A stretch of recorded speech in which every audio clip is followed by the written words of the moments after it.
Hello बच्चों, जैसा कि आपने देखा होगा कि पेपर में जो भी इम्पोर्टेंट क्वेश्चन ओटी ऑब्जेक्टिव जो बताए गए थे वो पूरा का पूरा पेपर आया है।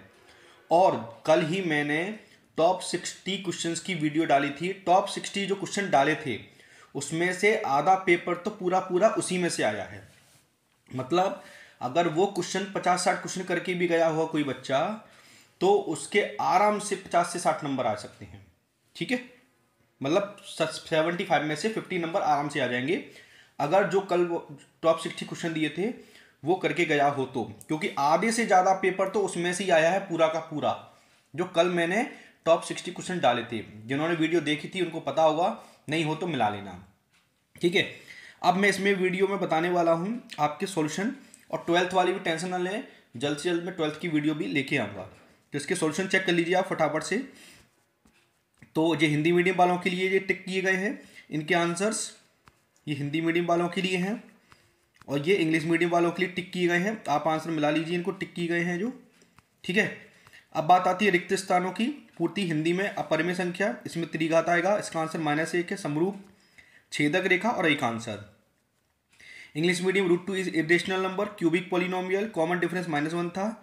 और कॉन्ग्रेट ट्रायंगल कैसे होते हैं? सिमिलर होते हैं। इसका आंसर सीकेंट और 1 आंसर है। ठीक है, फटाफट से आंसर मिला लीजिए। ठीक है, हिंदी में बात करें तो पहला असत्य है, दूसरा सत्य है, तीसरा सत्य असत्य, पांचवा सत्य है और छठवां भी सत्य है। इसके बाद ट्रू फॉल्स आप चेक कर लीजिए इंग्लिश मीडियम वाले फटाफट से। ठीक है, अब आया मैचिंग्स पर। तो मैचिंग पर ध्यान से देखेंगे बच्चों, इनको मिला लीजिए।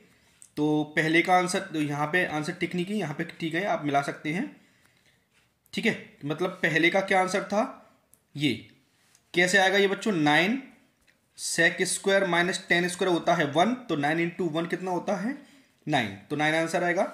ये सब मिलाए हुए हैं। ठीक है, इसका आंसर ये है। ठीक है, cos 0 की वैल्यू कितनी होती है बच्चों? 1 होती है। sin 0 की वैल्यू 0 होती है। एरिया ऑफ सेक्टर का फॉर्मूला ये होता है। Curve surface area 2πr², total surface area 3πr² होता है। ठीक है, इसके बाद आप आते हैं वन वर्ड और सेंटेंस पर। तो द्विघात समीकरण का मानक रूप या स्टैंडर्ड फॉर्म क्या होता है, ये लिखा है बच्चों, देखो ax² + bx + c = 0, a ≠ 0। ठीक है, दो त्रिभुजों के समरूप होने की कोई एक शर्त लिखनी है आपको, तो आप लिख देना।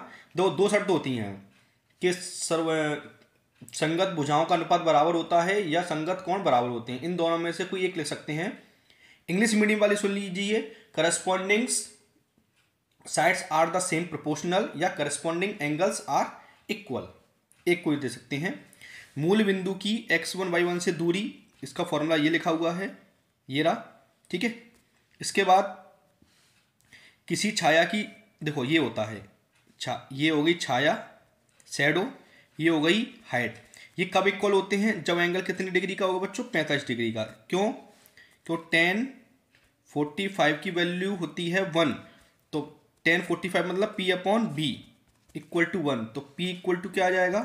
B, यानी कि परपेंडिकुलर अपॉन बेस, यानी कि लंब बराबर आधार, इस वजह से। ठीक है, इसके बाद ये आपको फॉर्मूला तो पता ही होगा, ये भी आपको जानकारी होगी। ठीक है, इसके बाद देखो कल आप जरा मैच कराइए, ये क्वेश्चन मैंने दिया था कल टॉप 60 क्वेश्चन में।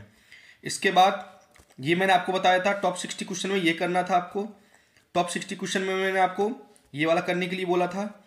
इसके बाद टॉप 60 क्वेश्चन में ये वाला दिया था। आप जाकर कल वाली वीडियो को मिला सकते हैं आराम से। ठीक है, टॉप 60 क्वेश्चन में मैंने आपको ये दिया था, ये वाला चेक करने के वाला। ठीक है, इसके बाद टॉप 60 क्वेश्चन में आप चेक कर सकते हैं, ये वाला दिया था मैंने, आप जाके मिला सकते हो same to same question. Top 60 question में आपको ये भी दिया गया था, ये भी दिया गया था। पहले से ही बोल रहा हूँ, बीपीटी थ्योरम अच्छे से करके जाना। और ये एग्जाम्पल वाला क्वेश्चन है, आप चेक कर सकते हैं जो मैंने कल दिया था। टॉप 60 क्वेश्चन में एक ऊपर वाला दिया गया था, मैंने तो सेटिंग से मिलाया नहीं है, पर आप देख सकते हैं। ठीक है, टॉप 60 क्वेश्चन में ये नहीं था पर इस जैसा था। ठीक है, आप जाकर मिला सकते हैं टॉप 60। और ये तो सिंपल ही क्वेश्चन आ गया है, इस चैप्टर में से तो बहुत सिंपल क्वेश्चन दे दिया है उन्होंने। इसके बाद टॉप 60 क्वेश्चन में आपको ये वाला दिया गया था इस टाइप का, और ये वाला दिया गया था 52 कार्ड वाला। इसका टॉप 60 क्वेश्चन में आपको मैंने ये वाला दिया था ऊपर वाला, टॉप 60 क्वेश्चन में मैंने आपको, अगर आपको ध्यान हो, चैप्टर नंबर 10 में सिर्फ थ्योरम बोली थी, दोनों थ्योरम 10.1, थ्योरम 10.2, आप जाकर चेक कर सकते हो, 2 ही थ्योरम दी गई थी। टॉप 60 क्वेश्चन में मैंने आपको 12.1 में पहला, दूसरा और तीसरा और चौथा, ये 4 क्वेश्चन करने के लिए बोले थे सिर्फ। कितने क्वेश्चन बच्चों? 4। तो 4 में से ये आ गया है। इसके बाद हम बात करें तो टॉप 60 क्वेश्चन में आप जाके मिला लेना, चैप्टर 3 में 3 इक्वेशन दी थी मैंने सॉल्व करने के लिए, 3 समीकरण, 4 नंबर का ये आया, देखो ये आया है, आप जाके चेक करना, ये वाला क्वेश्चन दिया है मैंने आपको।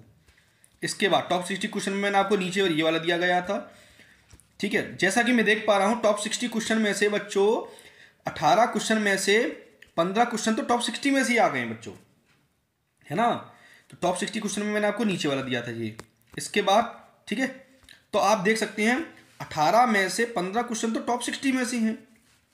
अगर जो बच्चे टॉप 60 वाला करके गए होंगे उनका पेपर लगभग पूरा गया होगा, ठीक है। तो आप बने रहिए, जल्दी वीडियो नेक्स्ट आएगी SST क्वेश्चन के लिए, ठीक है। ओके बच्चों, धन्यवाद।